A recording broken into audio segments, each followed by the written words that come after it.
দেশের জনগণের অর্থ আর পাচার হতে দেওয়া হবে না বলে জানিয়েছেন প্রধানমন্ত্রী তারেক রহমান। বুধবার দুপুরে শ্রীমঙ্গলের ভিক্টোরিয়া কলেজ মাঠে ফ্যামিলি কার্ড বিতরণ অনুষ্ঠানে প্রধানমন্ত্রী এ কথা বলেন। তিনি আরও বলেন, দেশের অর্থ দিয়ে জনগণের জন্য কাজ করা হবে। যারা বিদেশে টাকা পাচার করতে চায় তাদের বিরুদ্ধে ব্যবস্থা নেওয়ার কথাও জানান প্রধানমন্ত্রী।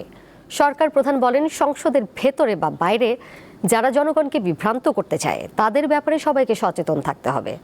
এছাড়া যারা ঘোষিত বাজেটকে গণবিরোধী বলছে তারা জনগণের বন্ধু নয় বলেও মন্তব্য করেন প্রধানমন্ত্রী।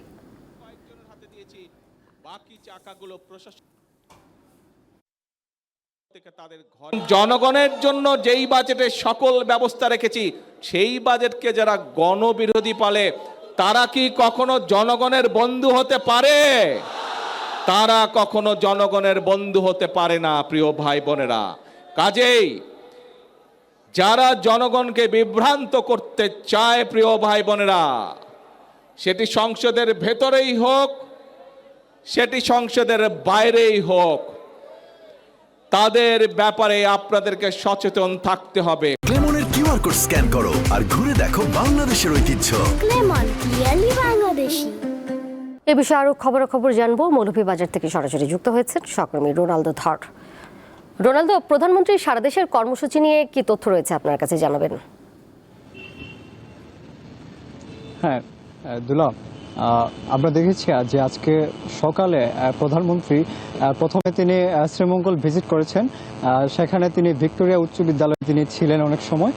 তিনি সেখানে জনসভায় অংশগ্রহণ করেন এবং একই সাথে তিনি কিন্তু ওইখানকার যে সমস্যাগুলো ছিল, এখানে যে এমপি রয়েছেন সৈয়দ মুজিবুর রহমান মুজিব, উনি সহ অন্যান্য নেতাকর্মীরা ছিল, তিনি সেইখানকার যে উন্নয়ন কর্মসূচি সেইগুলো নিয়ে আসলে তিনি আলোচনা করেছিলেন এবং সেইখান থেকে আসলে শেষ করে তিনি সময় ম্যানেজমেন্ট করেই তিনি কিন্তু মৌলভীবাজার সরকারি উচ্চ বিদ্যালয়ে এসেছিলেন সদর উপজেলায়।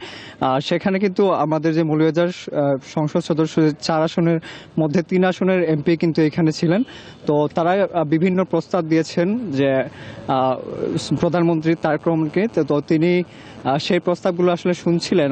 এই মধ্যে কিছু প্রস্তাব ছিল যে মৌলভীবাজারে একটা মেডিকেল কলেজ চাই। তারপর আরেকজন এমপি বলেছেন যে মৌলভীবাজার কৃষি বিশ্ববিদ্যালয় নেই। আবার আমাদের যে মৌলভীবাজার সরকারি কলেজ যেটা রয়েছে সেটাকে বিশ্ববিদ্যালয়ে রূপান্তর করা চাই।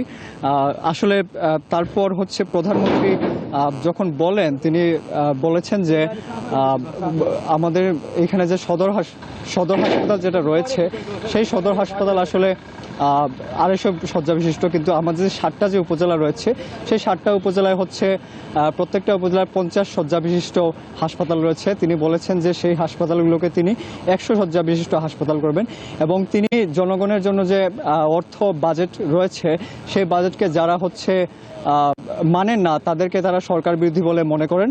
এবং একই সাথে তিনি মৌলভীবাজার শহরের অন্যান্য যে উন্নয়ন কর্মসূচি ছিল যেগুলো তিনি নির্বাচনের আগে, অর্থাৎ উনি কিন্তু নির্বাচনের আগে মৌলভীবাজার এসেছিলেন, তিনি তখন যে প্রতিশ্রুতিগুলো দিয়েছিলেন তিনি বলেছেন সেই প্রতিশ্রুতিগুলো তিনি সম্পন্ন করবেন। তো এই ছিল আসলে এখানকার সর্বশেষ পরিস্থিতি। দুলা। রোনালদো, আপনাকে ধন্যবাদ।